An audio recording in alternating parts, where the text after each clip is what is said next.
this office?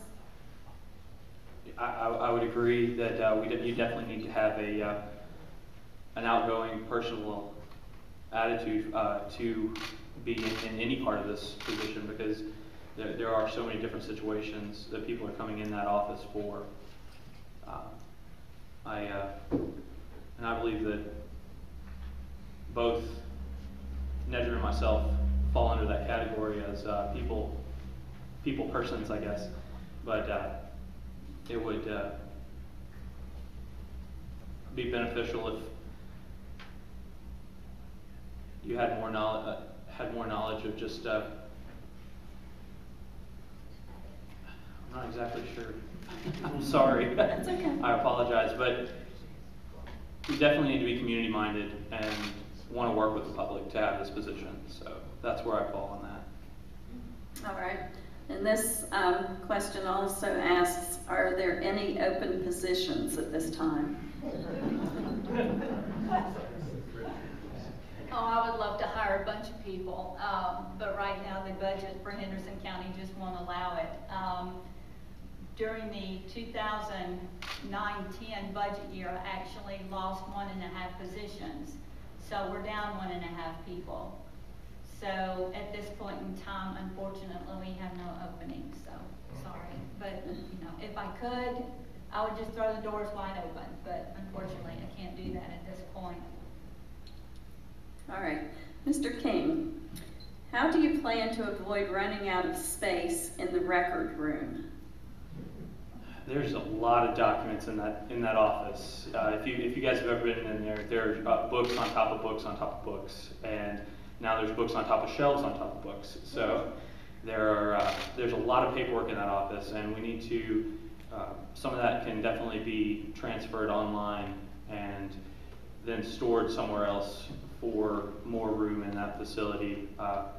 We can also get that stored on microfilm, and I'd love to look into pricing on that as well, and just try to get some of that documentation minimized on paper-wise, and so it's more convenient for the folks, because they're in large books, some a foot wide and 2 feet long, so it's just a lot of paperwork, and we need to get that reduced down to a manageable size.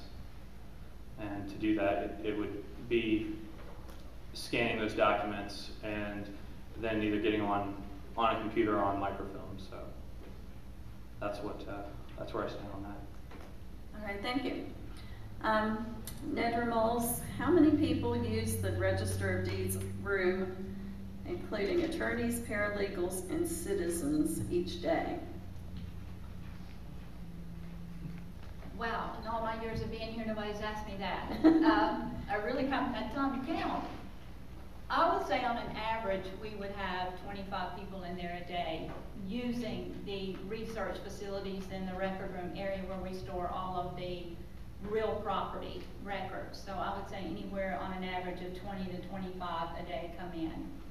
And that includes the public as well. But a lot of times when the public comes in, we try to help them up front if we at all possibly can, rather than sending them back to the back in the record vault to try to do the work themselves.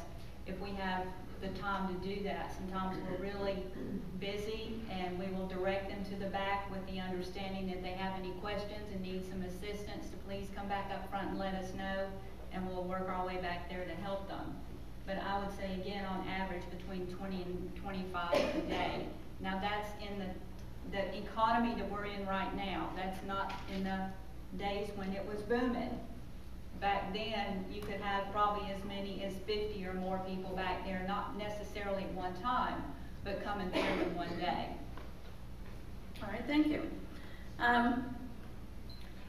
We've already talked about this. How do you plan to get deeds online? And then the second question is, are all deeds only on paper?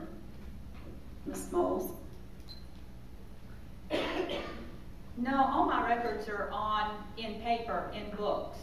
All my vinyl records are, and all my real property records are on paper. So far as images online are concerned, my births, deaths, and marriages, image-wise, go back to 1991, and my real estate records go back to 2005. So, but paper, everything else, and then images during that time period. Thank you. Mr. King, what makes you want to be a Register of Deeds? Oh man, you know, it's just been one of those things where I saw what I felt like was a little more of a need that I wanted to fill, and when I started this whole process, I actually went up to Buncombe County and spoke to Otto DeBrule, the Register of Deeds in Buncombe County, and he just put such a great spin on the office. He said he has the best job in county business. Every day he gets to help somebody, and I hope that I get that chance, because that's just something that in the Scout slogan is do a good turn daily, and just helping people is something that I want to do, and I see that this is quite the opportunity to do so, and that's why I want to do this. All right, thank you. Ms. Knowles, what 2 things have you accomplished that have given you the most satisfaction? I assume this means in your job. I'm glad you clarified that. One of the things, here again, I'm going to go back to my staff. When you hire someone that doesn't have the slightest idea really what your office does, and probably look at me and say, well, why did you hire them?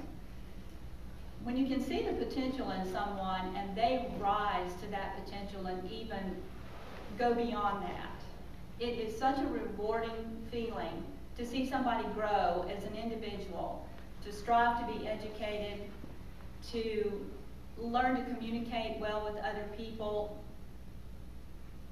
their self-confidence just kind of goes through the roof. That is such a wonderful feeling.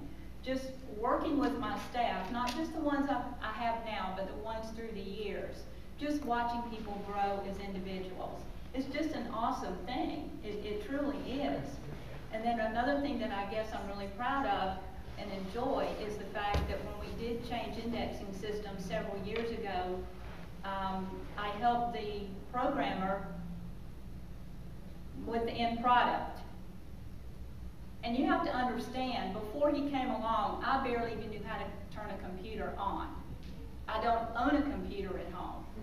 So what I've learned on the job. But it was to the point where I took what I knew and what I wanted and was able to help somebody put that on a computer system where somebody else could understand it. And I just felt pretty good about that. So. All right, thank you.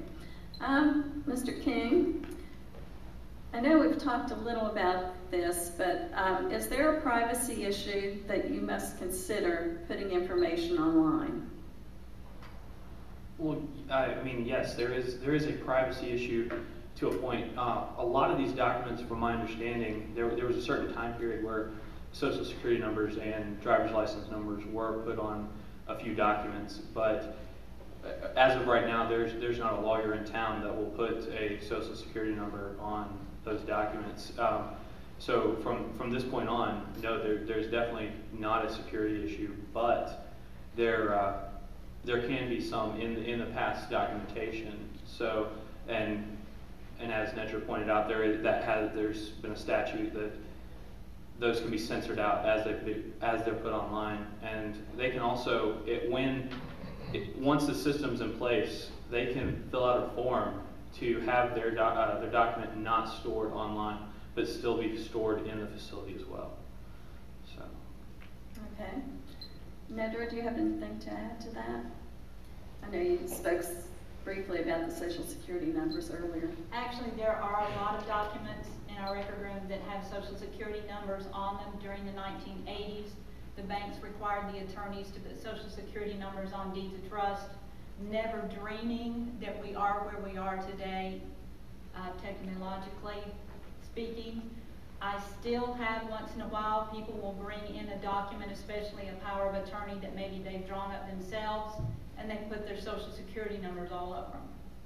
So my staff has been trained to look at those documents the minute they are presented for recording and give those people an opportunity to take those numbers off of there before we accept those documents for recording. But Rodney's right, most of the time now, attorneys know better than to do that. We still have to be concerned with the private sector who draw up their own documents and put those numbers on there because somebody said they were supposed to. And they don't want to do anything that would be wrong, so they go ahead and put them on there, not knowing that if they go online, they're there for the whole world to see.